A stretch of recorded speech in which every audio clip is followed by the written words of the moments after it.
Hey, what is up, everybody? Back at it again. Let's jump right into it.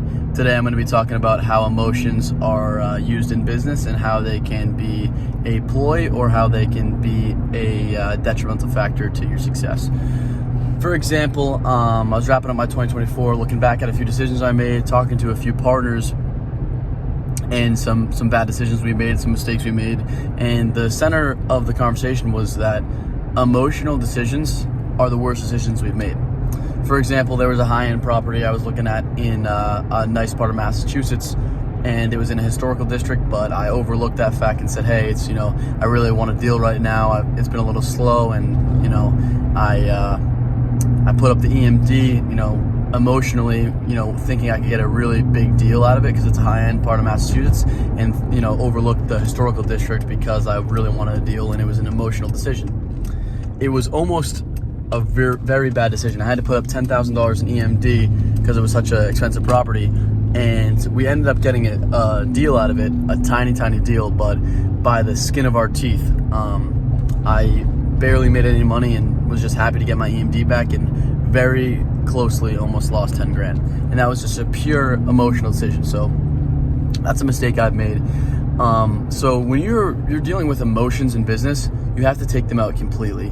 People say that with investments or stocks or crypto or all that stuff, but it's the same in real estate. You have to take emotions, I should say, rather. You have to take those out of the picture, because when you make emotional decisions, they're always going to be, in most cases, the worst decision you can make, because when you're thinking with your emotions, you're not thinking practically, and you're thinking of what you want more so what is actually going on. So that's how it can be super detrimental. I would try to take emotions out of all business decisions when you're making especially the bigger ones. But there are times where emotions can really, really help you in business. That's how it can hurt you, but it can really, really help you when you're speaking to sellers in particular. When you're speaking to other investors or agents or any of that stuff, it's not that helpful. But when you're speaking to sellers, you can use emotionality to really help you.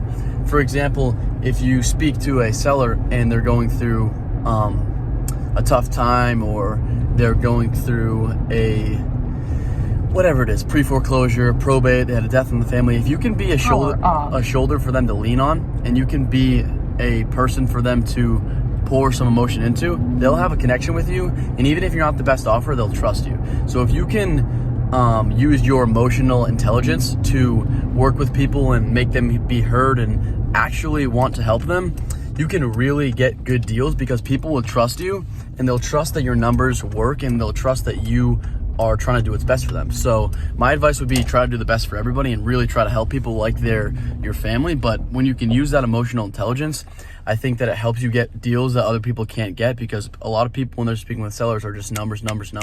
But if you dig deeper, ask those questions that are going to ignite the stories and ignite what's going on in their actual life, if you can get behind those curtains and really get into their life, it helps you get really, really good deals, because they trust your numbers and they understand that you have to make some money, and they understand that the numbers you're giving them are numbers that you will actually perform at, because they trust you. So yeah, so basically the sum of this video is, be emotional when you have to, but take it out of the big decisions. So that's my video for today. Peace.